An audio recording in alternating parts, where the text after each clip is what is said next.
Señoras y señores, esto se titula El secreto de los dos Homeros. Me lo mandó Julio Villarroel y me dice que esto apareció en la página de internet de Luis Logullo. Hagamos un trato virtual. Primero lea este relato y recién después vaya a escuchar. Caso contrario, se pierde la gracia. Le cuento a la distinguida audiencia que mientras estamos haciendo este programa, hoy, desde las 10 de la mañana hasta la 1 de la tarde, se está preparando un asadito acá afuera, o me han mentido y no están preparando nada, están amasando unos ridículos fideos por ahí. Hola, buen día, aquí Quique Pessoa saludando desde San Marcos Sierras. Bueno, acá estamos, mi nombre es Quique Pessoa y me quedo haciendo la conducción de este programa hasta las 5 en punto de la tarde. Esto se intitula Como en casa. ¿Cómo va? Aquí en otros Vidas de Radio y bueno, con alguien muy especial. Te digo, a ver. ¿A cuántas les dirás lo mismo? ¿A cuántas? Ya esa voz te dice todo, ¿no? Estamos con el señor Enrique Raúl Pessoa, pero todos lo conocemos como Quique Pessoa. El hombre es de Rosario, locutor, periodista, conductor de radio, televisión y músico, ¿no? Porque hemos escuchado también algunas de sus obras. Sí. Pero ante todo, ¿qué decís de esta cortina para un programa de radio? Es tan importante como cualquier cosa que contribuya a la generación de un clima. La radio, por lo menos para mí, es la generación de clima. Es decir, si entre vos y yo, ahora, grabando, o al aire, o lo que fuere, podemos generar un clima, eso parecería ser como que trasciende toda la parte tecnológica de la radio, se mete en la vida del que está escuchando y es como si estuviese sentado acá al lado nuestro. Bueno, la llave principal de la comunicación en radio es la generación de clima. Es bastante difícil generar un clima. A algunos les resulta más sencillo. Pero siempre es difícil generar un clima en radio, como para que la cosa se distienda, como para ir arrimándose cada vez más al oyente, como para que no sea una impostura. Ay, mirá, estamos recibiendo a tal persona. Sí, todo parece medio como un teatro. Pero a medida que vas rompiendo ese teatro, también la cortina, la música que acompaña el programa, que no debe ser una música. Bueno, ahora vamos a escuchar un poco de música y después volvemos. ¿Cómo es esto? ¿Que la música es un relleno? ¿Qué es? ¿La pongo para ir a hacer pis? No sé, ¿no? La música es parte de lo que estás haciendo. Entonces, si vos tenés una proyección del clima que querés generar en tu programa, es importante la cortina, es importante el saludo inicial, es importante tu articulación, es importante el tono de tu voz, hacia dónde vas, qué cosas querés decir. Bueno, todo hace a la generación de este clima. No estando el clima, todo se hace más difícil de transmitir. Todo se hace. Es como no aceitar el canal, ¿no? Y la radio es esto, ¿no? ¿Te acordás de la primera vez que escuchaste radio? ¿Cuántos años tenías? ¿Cómo fue? Sí, yo nunca fui un gran escuchador de radio. Nunca elegí escuchar radio. Por lo tanto, mi ingreso a la radio fue bastante accidental a los 20 años. Uh-huh. No tenía yo la cosa en el melón de, ay, la magia de la radiofonía y ahora voy a entrar a... No, fue accidental. Pero lo que sí recuerdo es... yo nací en el año 50, tengo 68 ahora. En el año 55, 6, tendría 5 o 6 años. Tomábamos la leche a la tarde. Teníamos la suerte de tener leche con vainillas. Y escuchábamos en una radio de Rosario, Tarzán, rey de la selva. Y entonces mientras tomábamos la leche, escuchábamos eso, nos imaginábamos todo. Los bichos, Tarzán, la monachita, todo aparecía allí. No pertenecíamos a una generación de televisión, de pantalla, homo videns, no éramos homo videns, o sea que lo que teníamos era revistas, libros y la radio. Insisto que nunca fui muy escuchador, pero de esto sí me acuerdo, de haber visto leones en mi cocina mientras tomaba la leche. Desde ese recuerdo, ya después el contacto con la radio no es que tenías tu espica de cuero o la escuchabas a la noche, sino que fuiste haciendo iluminación, sonidista, teatro. Claro. Sí. Y de repente caíste en una radio. Claro. Primero empecé a estudiar medicina. Y entonces hice un par de años de medicina. Y simultáneamente me gustaba mucho, tenía 19, 20 años, me gustaba mucho hacer iluminación y sonido. Me gustaba el cablerío, las instalaciones, el tendido, armarme mis propios amplificadores a válvula en aquella época. Y era iluminador y sonidista de un teatro independiente en Rosario. Tanto me gustaba esto que la verdad es que se hacía medio incompatible con medicina, que no sé cómo será ahora, pero en aquella época había que estudiar entre 10 y 12 horas diarias. Teníamos unos libracos gigantescos así para estudiar anatomía, que eran los famosos Testu-Letargé, que se estudiaban mucho antes, junto a los Rouvier, que eran los otros 3 libros. O sea que estudiábamos con 6 libros inmensos, era muy complicado todo. Bueno, alcancé a hacer 2 años de medicina. Pero la verdad es que todo lo del teatro, la iluminación, el sonido me tiraba mucho más.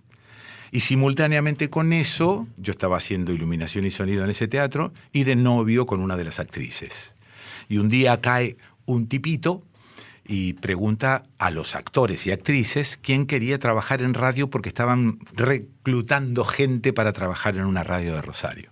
¿Cuál era, te acordás? LT2, que en ese momento pertenecía a la red Splendid. Todas las radios eran del Estado, no eran radios privadas. Eran todas públicas del Estado y todas pertenecían a redes. Estaba LT8, que pertenecía a Radio Belgrano, una que se llamaba la Red Azul y Blanca de Emisoras Argentinas, y estaba la Red Splendid. Y esta LT2 en Rosario era de la Red Splendid. Bueno, la verdad es que la invitación era para los actores, pero yo estaba de novio con una de ellas y entonces la acompañé. Y estábamos en una sala como esta esperando y se asoma un tipito y dice pasen con una N al final. Y fíjate cómo son las cosas de la vida, ¿no? Yo ni pensaba en trabajar en una radio. Y entonces cuando dijo pasen, yo me levanté. Obviamente yo en el colegio siempre era el jetón, era el que agarraba la guitarra, cantaba, presentaba todos los discursos de los directores, conducía los actos. O sea que ya había una especie de cosa... Y tenés una voz. Sí, ya no estaba formada esa voz, ¿eh? Se formó con tiempo y con laburo. Pero ya tenía una actitud frente a estas cuestiones. Así que bueno, entramos, no sé qué leí, qué improvisé, qué. Nos dijeron, ¿pueden empezar el lunes? Yo dije, ¿cómo no? Y el lunes empecé a trabajar en esa radio y ya no me salí más de la radio. Fue mi primer laburo rentado. Y no me salí más. ¿Y qué hacías ese lunes?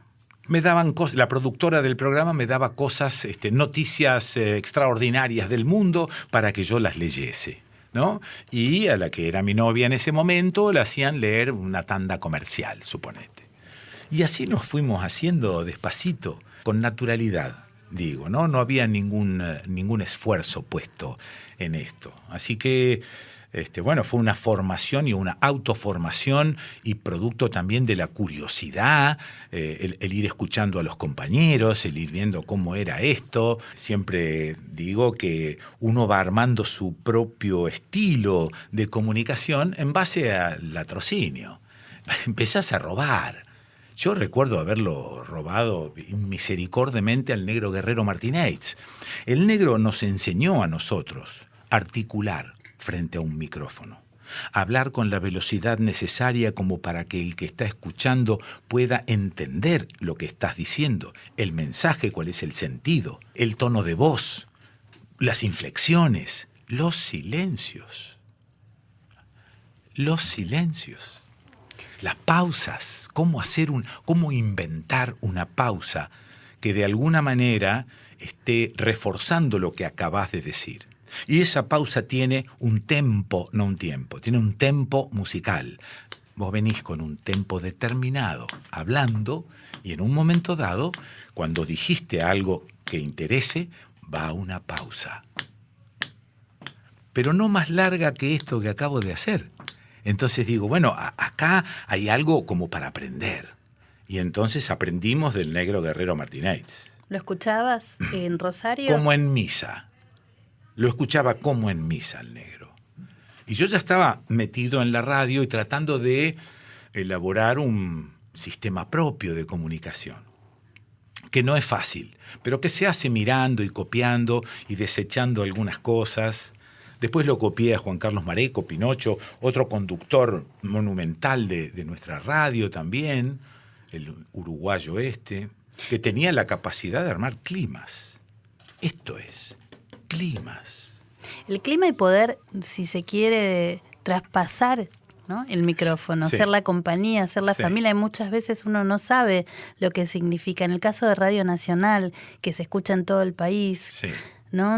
Estar, quizás cuando vas por una ruta, lo único que sintonizás es esta radio Sí. y no sabes a quién estás acompañando y en qué circunstancia, ¿no? Y lo más difícil, creo, es desnudarse. Lo más difícil, creo, es dejar de fingir frente a un micrófono.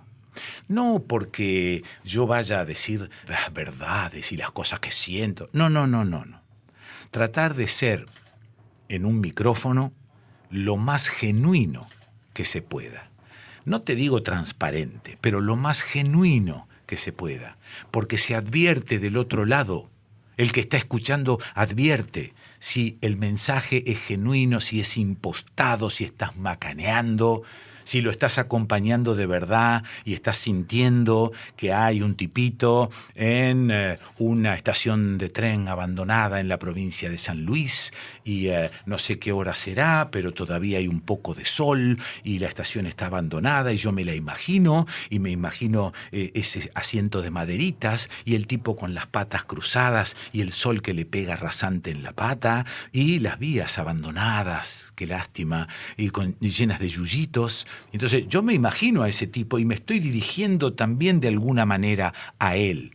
Pero necesito armar un clima y necesito que se note que ese clima es genuino, que no estoy impostando. Aunque la radio también es un espectáculo. Aunque yo no hablo así todos los días porque parecería un enfermo si hablo con mi familia así como te estoy hablando ahora. Estaría loco de la nuca, estaría internado. Pero es un espectáculo. Y como espectáculo también necesita, por eso se llama cortina la cortina, porque se descorre una cortina para advertir algo que hay detrás. ¿Cuál es el contenido? ¿Cuál es el continente? Relación entre contenido y continente. Sabés qué es lo que vas a decir, pero también sabés cómo decirlo. ¿Sabés utilizar la herramienta que es el lenguaje? No lo sé si estamos tan afilados en ese sentido. Y ha cambiado tanto, ¿no? Porque lo que vos decís, desde esa radio con libretos, en donde nadie podía salirse de lo que se escribía, ahora que quizás es el otro extremo, ¿no? Uh-huh. Hay a veces no tanto respeto por el lenguaje ni cómo se dice, un desparpajo Sí. que es muy aceptado hoy en la radio y en Sí, el sí. lenguaje de la radio. Que tampoco, a ver, no es criticable. El que quiera consumir eso, que consuma eso, pero ofrecer oportunidades de consumir otra cosa. Porque si todo es más o menos parecido, si todo es más o menos igual, si todo es medio ramplón y ordinario, lo que se consume va a ser eso, porque no hay otra cosa. Entonces digo, a veces uno tiene que tomar ese sentido de la responsabilidad, que significa estar formando opinión. Yo soy un formador de opinión y eso yo lo tengo claro. Hay mucha gente que te quiere, gente que así como vos decís, bueno, yo escuchaba a Guerrero Martínez, también te escuchaba a vos, en Rosario. Hola, soy Reinaldo Sietecase. Quique en radio es el mejor de todos. Crecí escuchándolo, a pesar de que no tenemos tanta distancia de edad, pero aprendí mucho de él, lo disfruté, me encantaría poder escucharlo todos los días. Creo que ha marcado un camino, no solo por la manera, la forma, también por los contenidos, por su valentía, por su honestidad. Simplemente eso, profunda admiración y le deseo lo mejor. Sé que está en Buenos Aires haciendo un espectáculo, no se lo pierdan, porque si tiene el sello de Quique, seguro la van a pasar bien. Van a reír, van a emocionarse y van a pensar, porque todo lo que hace Quique gira en esas tres palabras. Un abrazo muy grande. Reinaldo, Reinaldo. que Sí. también, ¿no?, dejó Rosario como alguna vez lo dejaste vos. Sí. para hablarle desde una radio de la ciudad de Buenos Aires a todo el país. Yo no sé si el caso de Reinaldo es el mismo, pero yo no dejé a Rosario. Rosario me echó. Esto fue así. A ver. Porque esto es una cuestión personal mía, ¿no? Yo soy, de alguna manera me defino como un libre pensador. Ser libre pensador por ahí a mucha gente no le gusta. A mucha gente que es dueña de algunos medios de comunicación, tener un libre pensador es como tener una especie de loco dando vueltas que nunca sabes para dónde va a salir. Esto a mí no me disgusta, porque lo que yo pretendo hacer es pensar en voz alta, ir hacia adelante, arrepentirme de lo que dije. Dije, no, esto no, esto lo acabo de ver, que esto no está bien. Ir y volver con el pensamiento, como si yo pudiese de alguna manera meterme en la cabeza del otro y hacerlo dudar. La duda razonable. ¿Por qué tenemos tanto fanatismo en la cabeza? ¿Por qué tantos dogmas? ¿Por qué aferrarse a las cosas como si fuese el último pensamiento que se me va a ocurrir? Y no es así. Lo voy a desechar y voy a dudar hasta de mi propio pensamiento a ver si puedo mejorar. Que esto es lo que no estamos haciendo. Y yo me impongo este ejercicio. Y me lo impongo al aire. Yo hago un programa de 3 horas todas las semanas que se llama El Desconcierto, y siempre hago una apertura pensando en estas cuestiones. ¿Cómo hago? Y este libre pensamiento no gustaba en una ciudad como es la ciudad de Rosario. Yo me fui peleado con los medios de comunicación de Rosario por esa cerrazón. Bazán me dijo, hay gente que dice que vos boicoteás tus propios programas. Le digo, si boicotear mi propio programa es seguir siendo fiel a esta especie de transparencia de pensamiento, vamos con el boicot, porque a mí me gusta así. Y cuando a la gente que me contrata no le gusta más lo que hago, yo siempre les pido que me avisen, porque no es que voy a cambiar, me voy a mi casa. Claro. No me disfrazo de payador perseguido ni de tipo censurado. Entonces me voy a mi casa directamente. Y en ese momento, en realidad, la ciudad de Rosario me dejó sin laburo. ¿Estamos hablando de qué año? 85. Me vine acá a Buenos Aires, me llamó un amigo que era vicepresidente de Canal 11, era una cuestión política en ese momento porque eran del Estado. Uh-huh. Él era radical. Y entonces me dijo, ¿te querés venir a hacer un programita? Allá fui porque si me hubiesen llamado de Novosibirsk, Rusia, hubiese ido a la estepa también, ¿no? Pues no tenía dónde laburar. Te quedaste sin laburo. En Rosario sentías que se habían cerrado todas las puertas. Sí. Y después, con el tiempo aprendés algunas cosas. A veces me preguntan, ¿cómo es que Rosario ha dado tanto músico, tanto talento? Y yo siempre contesto, no lo dio, lo echó. Lo echó. No había lugar donde cantar, no había lugar donde escribir, no había lugar donde mostrar, no había lugar donde expresarse con libertad. Si vos te conformabas con el departamentito en el centro, una casa de fin de semana y el autito, en Rosario estabas bárbaro, pero tenías que ponerte la camiseta y no contradecir ninguno de los deseos del capataz. A lo mejor acá se manejaba todo, o se maneja todo, de la misma manera, pero como hay más medios, no era tan cerrado como eso, que es una especie de pueblo grande, muy dependiente de la ciudad de Buenos Aires. Entonces yo me vine para acá. Empecé a trabajar ahí en Canal 11 y después recibí un día un llamado sorpresa de Tete Custaró que me dijo, mira, yo voy a hacer mi primer programa y la verdad es que me gustaría que me acompañes en la conducción. Para mí fue una bendición. ¿La conocías de algún lado? No, sí, inclusive suena el teléfono en el departamento Mistongo que yo alquilaba en Palermo y me dicen, Tete Custaró te habla. Y yo digo, che, déjense de joder, ¿quién habla? Entonces ella me tuvo que repetir. No, yo soy Tete, te vi en tal programa haciendo tal cosa. Ahí me explica, bueno, arranqué, pasé, no sé si fue un año, pero pasé 6 meses maravillosos. ¿Dónde era? Con Tete en Canal 11 a las 11 de la mañana, un programa femenino, claro, de aquella época. Y yo me encargaba de toda la cuestión de los médicos y de toda cuestión que no tenga que ver directamente con ropa, maquillaje, etcétera, que eso lo cubría ella, por supuesto. Y bueno, ahí aprendí muchas cosas y realmente la pasé muy bien. Tete, una compañera de laburo. Todos la quieren. No. No hay nadie que te hable mal de Tete. No sabés. no sabes. ¿Pero a la radio cuándo volviste? Y a la radio volví ahí nomás sobre el Pucho. ¿Cómo se llamaba? La que era directora de Radio Belgrano, Chiquita Constenla. Era la directora de Radio Belgrano y era muy amiga del negro Fontana Rosa.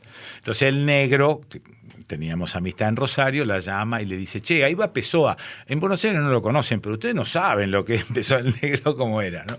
Así que empecé a laburar en Radio Belgrano, ahí nomás, al toque. Me llamó Chiquita y fuimos a una reunión y empecé a trabajar allí. Y me fue bien, a partir de ahí me fue bien, estuve como 20 años acá en Buenos Aires, trabajando lindo, eligiendo los lugares donde trabajar, justipreciando el lugar. Siempre recuerdo que habían vendido Radio El Mundo, me parece que a Amalita Lacroce de Fortabat, Sí. y como no sabía qué hacer con el nieto, lo puso de director. Entonces yo fui a laburar a Radio El Mundo. Para mí Radio El Mundo era una leyenda. Lo era. No importa el edificio. Como acá tampoco importa el edificio. Esto es LRA1. Entonces, todo eso tiene un peso sobre el tipo que ama y quiere su trabajo y lo desarrolla. Tiene un peso. Nadie sabía lo que había sido Radio El Mundo, nadie había investigado nada, nadie recordaba nada. Yo los miraba y decía, pero estos tipos tienen idea de lo que están manejando. Claro. No, y no tenían idea, no sabían lo que era Radio El Mundo como sonido al aire. Insisto, no importa si está bien, mal. No Pero importa. vos pasaste por varias radios emblemáticas, Rivadavia también, ¿no? Estaba Sí, viendo. tengo un muy buen recuerdo de Rivadavia, no así del director, pero bueno, nos peleábamos todo el tiempo. Y lo que sí me acuerdo bien Te peleás con los directores. ¿eso? Sí, pero yo me acuerdo bien de las discusiones con Luis Cetrá. Uf. Porque el tipo era una especie de tirano, ¿no? En la radio. Ahora, cuando hay un tirano en una radio y todo el mundo está asustado, el tirano tiene campo orégano para hacer lo que quiera. Pero esos tipos suelen respetar a aquellos que le hacen frente. Los respetan más que a los genuflexos. Entonces yo estuve de los 3 años que hice un programa llamado La Oreja, que fue un programa hermoso para mí en mi vida, 91, 92 y 93, los primeros 6 meses del primer año eran portazos, gritos. Venía, bajaba y me decía, vos no podés decir eso. Digo, yo digo lo que se me canta. Si a vos no te gusta, me pasás un memo y me voy a mi casa. Vení vos a hacer radio, le decía yo. Ah, ya salís con esa pavada, gritaba desde la puerta. ¡Fa! Portazo. 6 meses duró esta especie de pequeña batalla cotidiana. Después, nunca más me dijo nada. Trabajé 2 años y medio más, suelto, totalmente suelto, entendiendo los códigos de la radio. Él también comprendió mis códigos. Se dio cuenta. Bueno, no sé, por eso te digo, era una especie de tirano. Peleé con él 6 meses y después nunca más. Pero igual el aire nadie se enteró. ¿De las peleas? No.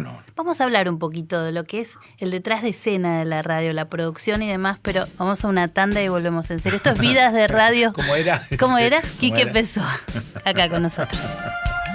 Hola, soy Fernando Bravo. Me encanta que me hayan convocado, Ana, para dar un testimonio así sobre el amigo Quique. Quique es un profesional extraordinario, de esos tipos que aparecen muy de vez en cuando en el mundo radial. Nosotros somos tanda, respetamos un modelo, pero Quique es un tipo que tiene una identidad más que propia en el mundo de la radio y es por eso que le ha ido tan bien. Yo lamento que no haga tanta, pero bueno, él ahora está recluido en un lugar que es cercano al paraíso, según me ha contado y que le he prometido visitar. Le mando un gran abrazo, un beso a vos, Ana, y sé que lo estarán pasando fantásticamente bien, porque este tipo tiene una vida interior que afortunadamente siempre ha podido poner en el micrófono. Un beso y un abrazo para el amigo Quique.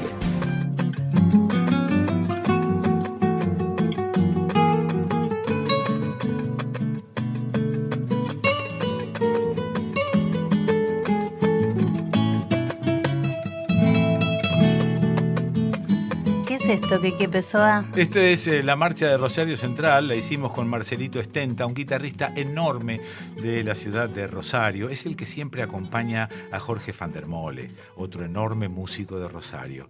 Y entonces un día, bueno, paveando, como siempre, y jugando. Es la marcha del Club Rosario Central, pero hecha en tiempo de bossa. Y después nos gustó, hicimos una en tiempo de tango, una de milonga, un vals. Está buenísima. Todo para jugar. No, está buenísima. Sos de Rosario Central, me imagino. Sí. Mi papá jugó ahí en el año 36. Wow. En la primera. Claro, Fuertísimo. nadie puede ser de ningún otro club en casa. Es imposible. El viejo jugó ahí. A mí me gusta Newell's, así que estamos complicados. Sí, estamos perdidos ahí. Estamos complicados. No, ahí estamos. El Parque Independencia, ¿no? Arroyito. Sí. Pero muy bien, la verdad es que vos tenés también esa faceta de músico, ¿no? Que no abandonaste nunca. No, porque, bueno, no elegí ser un músico profesional, porque si no tendría que haberme puesto a estudiar de verdad para ser un músico profesional. Aproveché mi oído natural y la música que naturalmente conozco y los acordes que voy robando en la guitarra. Al Chango Faría Gómez lo tenía seco. Chango, tocala de nuevo. Pero otra vez, que sí, dale. Y yo con una camarita muy elemental y una camarita analógica, le grababa la mano izquierda para saber qué hacía él con la mano izquierda, cuáles eran los acordes. Bueno, aprendí un montón robando, como de costumbre. Pero toda esa parte musical siempre funcionó como un adendum a mi trabajo en radio. Además, estas cuestiones que también te brinda la radio, el poder darte pequeños lujos Sí. en tus adendums, por ejemplo con Goyeneche, ¿no? Sí. Que, Sí. que fue hermoso, porque no solamente tocás, sino que también a veces cantás. Sí. ¿Le podés enseñar a cantar a alguien que sepa cantar? ¿Vos podés enseñar a interpretar? A interpretar, sí.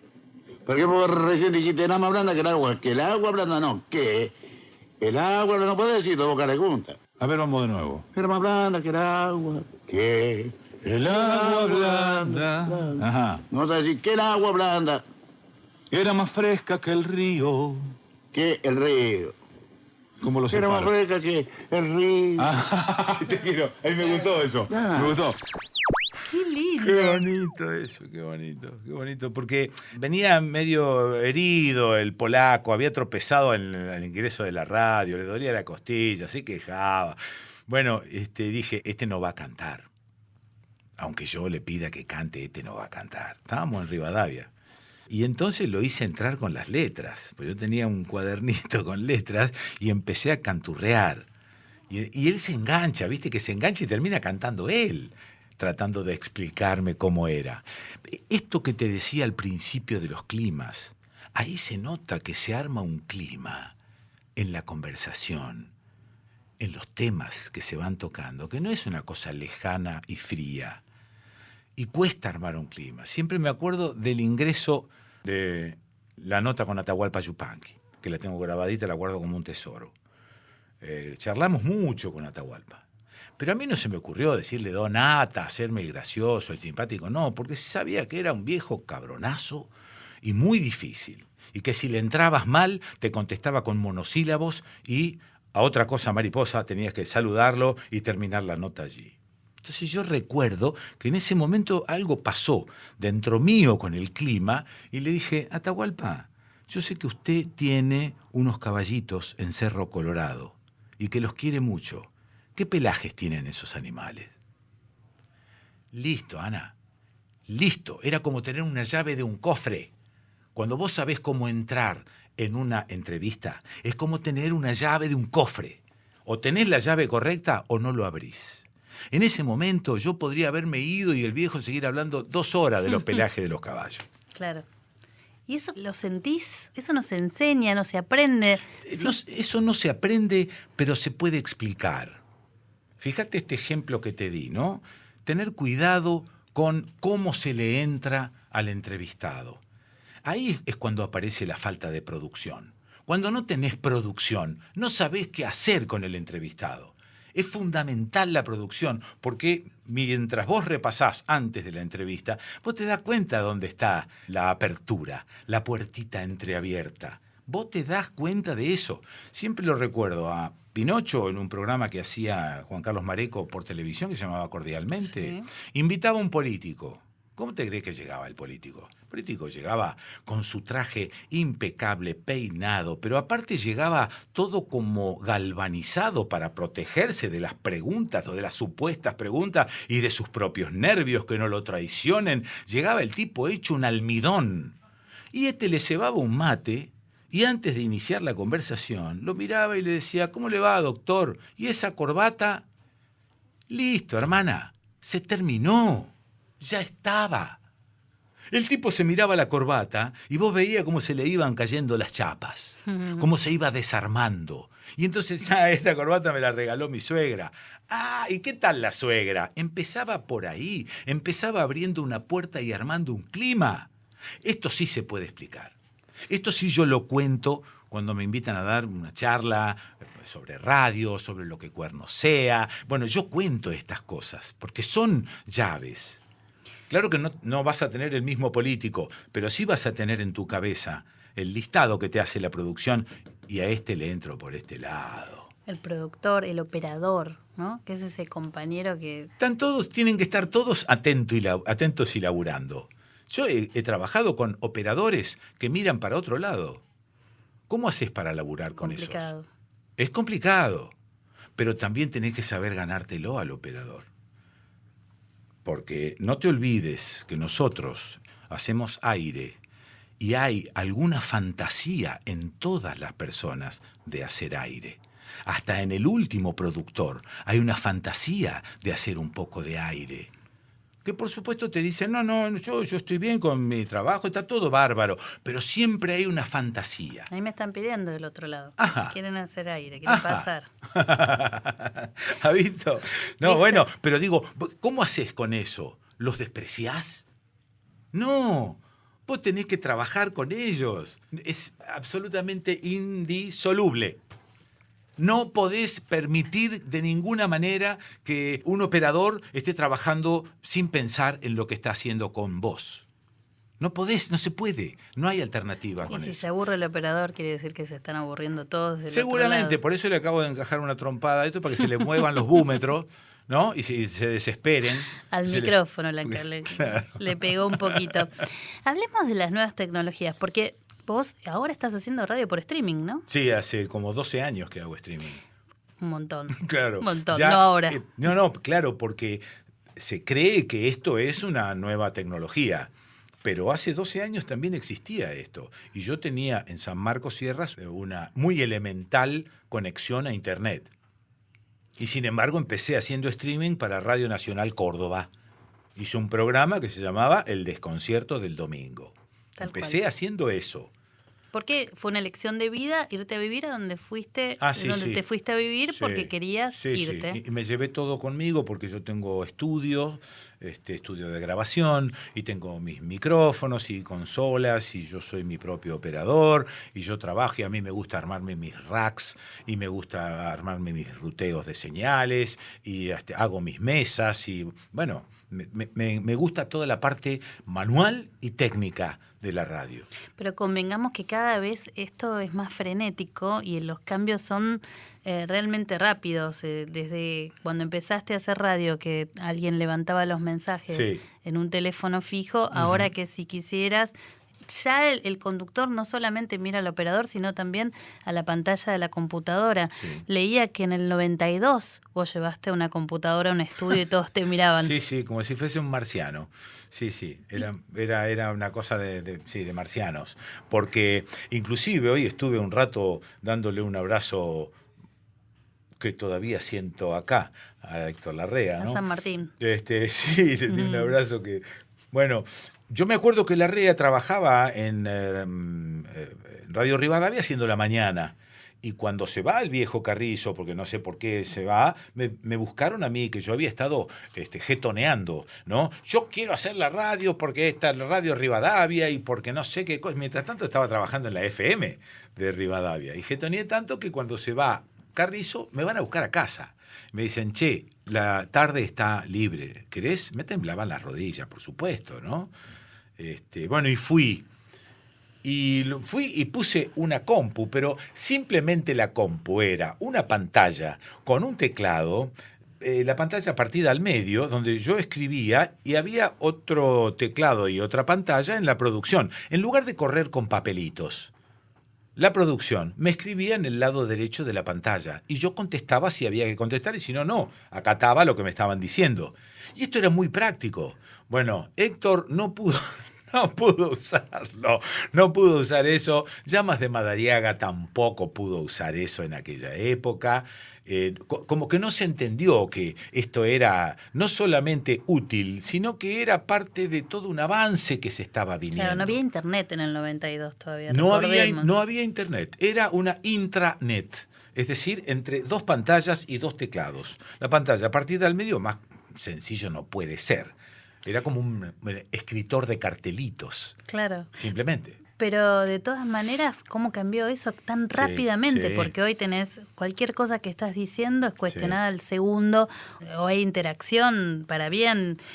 Ana, va desapareciendo la amplitud modulada, Sí. lenta y progresivamente. Van a quedar como monstruos abandonados y como cadáveres abandonados. Ahí siento un poquito con vos. No, bueno, yo te digo, no la radio en sí, pero por ejemplo, la planta va a quedar como un cadáver abandonado. Las plantas de AM. Yo creo que es un proceso que puede ser que vaya hacia allá, Sí. pero en el caso de la Argentina, con su territorio tan amplio, Sí. yo ahora fui en viaje familiar en auto con la familia de Buenos Aires a Salta, Sí. y hay lugares en los que solo se escucha la radio. Sí. No hay ni señal de celular. Eso Sí. va a ir cambiando, obviamente. Es una cuestión... Yo no me refiero a hoy.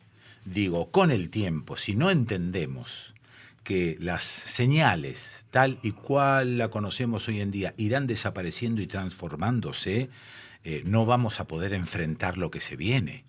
No lo vamos a entender. Tenemos que entenderlo ya, como un proceso lógico y acelerado, porque no es que, ay, mis nietos. No, esto, si yo vivo 5 años más, lo voy a ver. Y no solo lo tengo que ver, lo tengo que usar.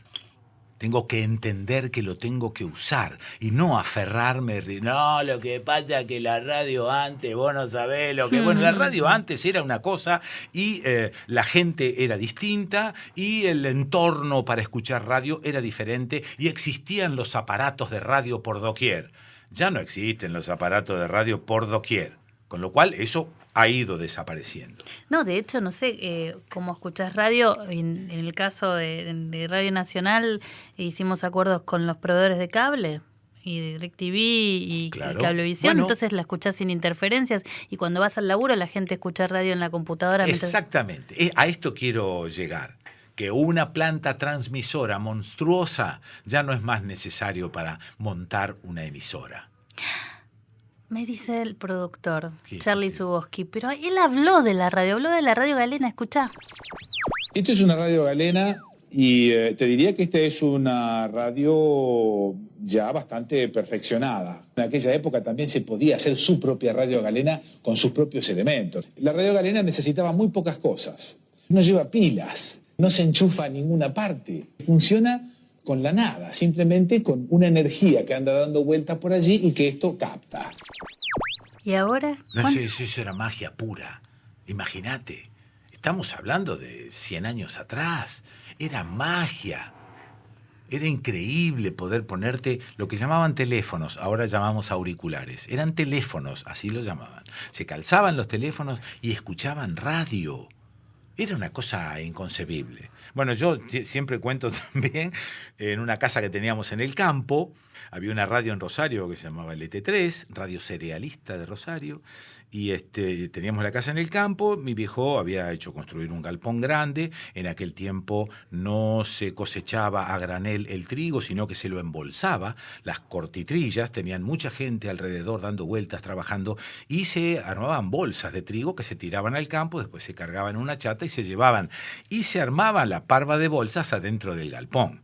El galpón tenía una puerta corrediza de chapa, una puerta común de chapa. Vos terminabas de cerrar la puerta y arrimabas la oreja a la puerta de Chapa y escuchabas LT3. Era una cosa que nos causaba hasta gracia en ese momento. Claro. Se producía una rara combinación de magnetismo, antena y tierra, que eso oficiaba de galena y la chapa oficiaba de parlante. Pero se escuchaba muy bajito, por supuesto, pero salía LT3 nítida. Pero si querías la escuchabas. Por Increíble. Eso, increíble, y lo que pasó hasta ahora, ¿no? Sí, Como sí, lo que vos sí, decías, que sí. la verdad es que si pusiste en el 92 una intranet, me gustaría saber qué es lo que viene. Vos decís, hay que vivir con lo que viene y usarlo. ¿Qué te parece que viene? Tenemos Twitter, WhatsApp, en todas las radios, el streaming. ¿Podés ver? Ahora todos se pueden ver en los estudios, estamos en los celulares. ¿Qué viene? Y si lo que viene es recuperar los contenidos, porque continente tenemos, formas de transmitir tenemos, y vamos a tener cada vez más. Tenemos un país con 40 millones de personas y 60 millones de celulares. Es decir, continente tenemos. La olla para hacer el puchero está, pero no tenemos la papa, no tenemos la falda, no tenemos el osobuco. Nos está faltando el contenido. Hemos abandonado el contenido.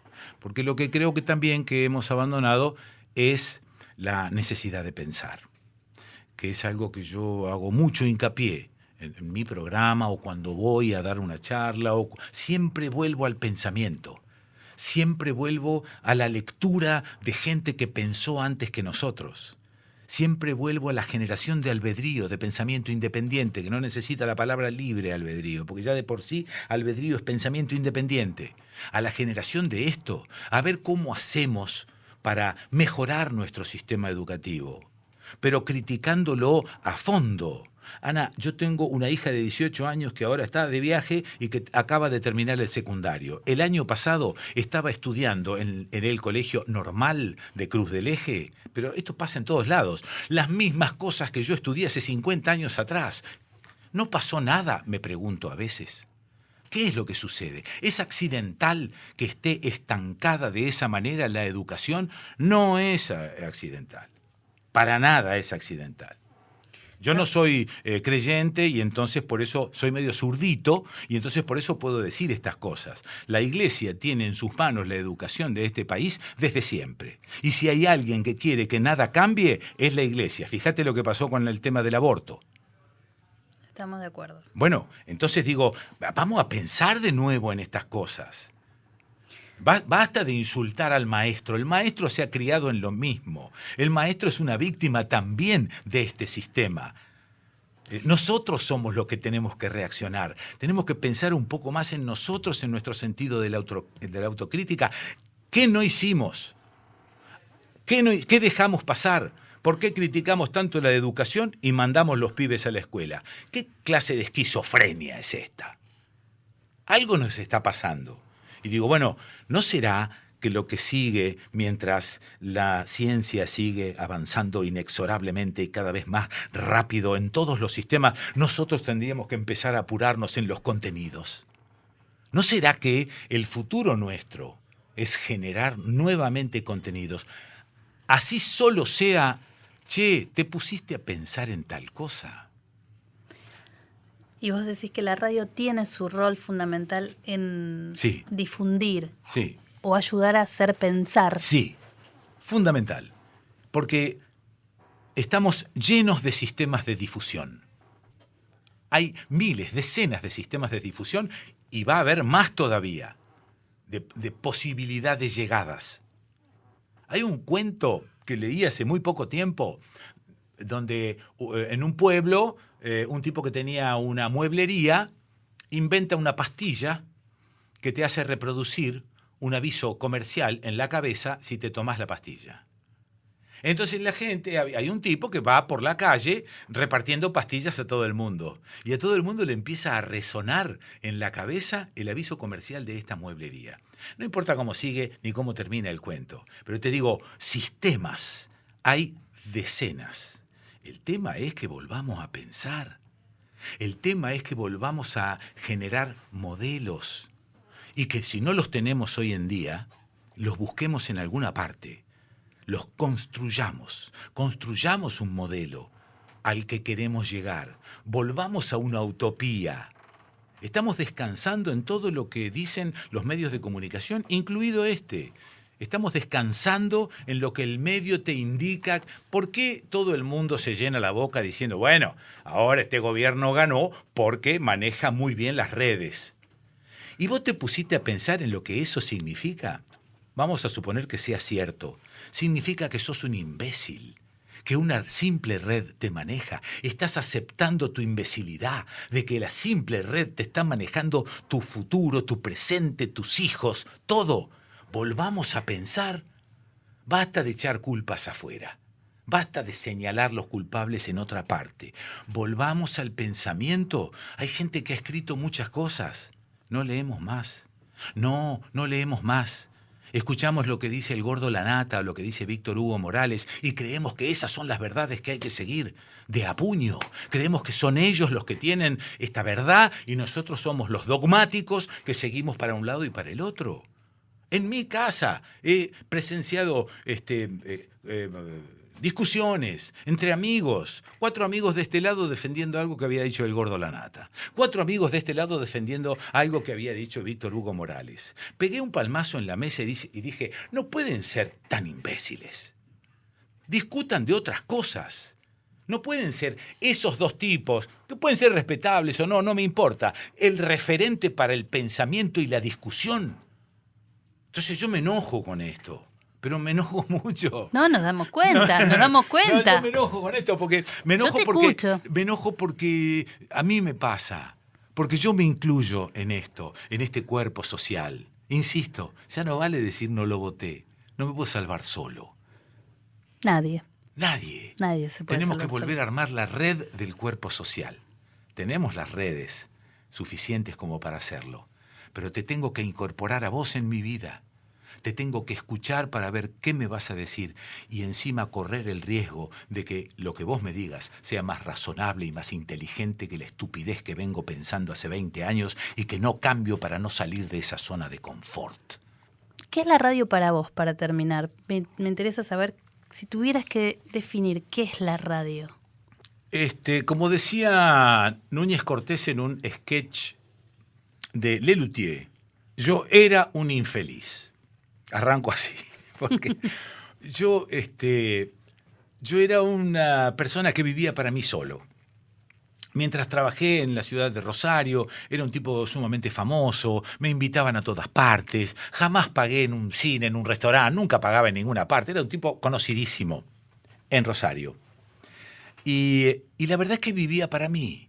Nunca asumí un compromiso y esto duró muchos años de lo que llaman la carrera. Bueno, yo nunca corrí, pero digamos de todos estos años de radio, muchos años me duró esta estupidez. Hubo un cambio que se produce cuando conozco a mi actual mujer, hace 30 años, Leda Berlusconi, el amor de mi vida. Sí, cuando la conozco a ella me lleva de la mano a Plaza de Mayo, a una reunión de madres. Yo ni sabía que era madres y yo ya tenía muchos años encima. Y despacito con ella empecé a entender de qué se trataba esto de hacer radio. Que me divertía tanto, que me salía tan bien, que hacía bailar a las señoras a la mañana. Y que en el año 78 yo hacía un programa muy famoso en la ciudad de Rosario y años después una persona me dijo: me torturaban y ponían fuerte tu programa para que no se escucharan mis gritos. Digamos, no estoy haciendo una pausa para que se dramatice lo que estoy haciendo. Si tengo un nudo en la garganta. Tengo un nudo en la garganta, pero esto yo lo entendí después. No fue culpa mía que la estaban torturando, a ver si me explico. Tampoco fui responsable de esa tortura.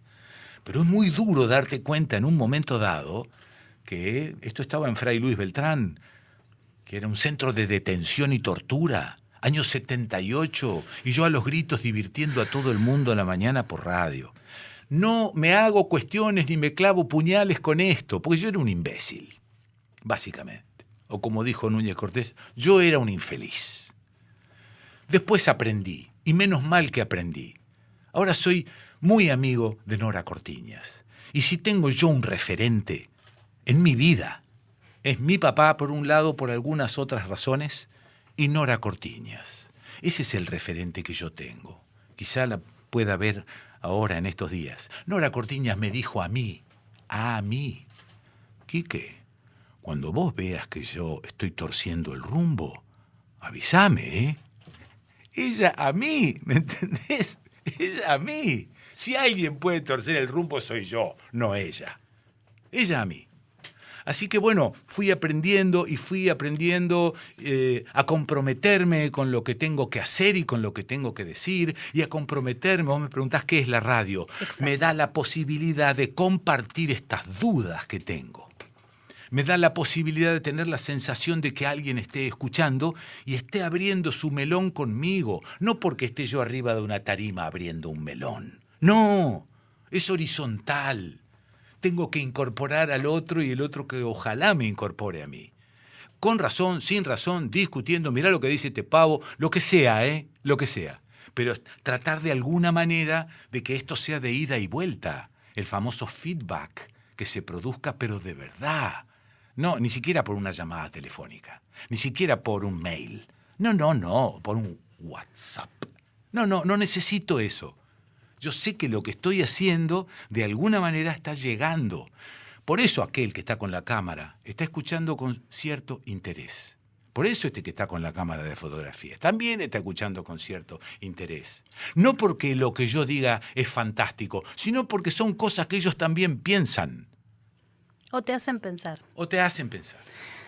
Ay, qué lujazo hoy, ¿eh? En este Vidas de Radio. Gracias, Quique Pessoa. Te quiero decir algo para el final. Yo te escuchaba cuando era chica porque vivía en Rosario también. Así que acompañaste mucha gente y seguís acompañando, ¿cómo decís vos?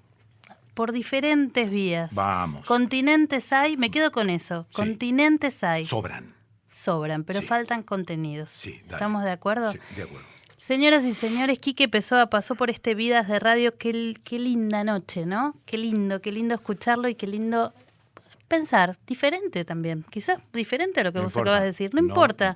Pero es una compañía y nos hizo pensar un rato. Gracias otra vez, Quique Pessoa, en Por serio. favor. Gracias por estar, Un gracias gusto. por tus palabras, Un gracias gustazo. por hacernos pensar otra vez. Un gustazo. Nos reencontramos el jueves que viene aquí en Vidas de Radio. Chau. Te estoy hablando a vos y creo que este también es una especie de secreto de este oficio. Si yo me hablo a mí solo, no me vas a escuchar.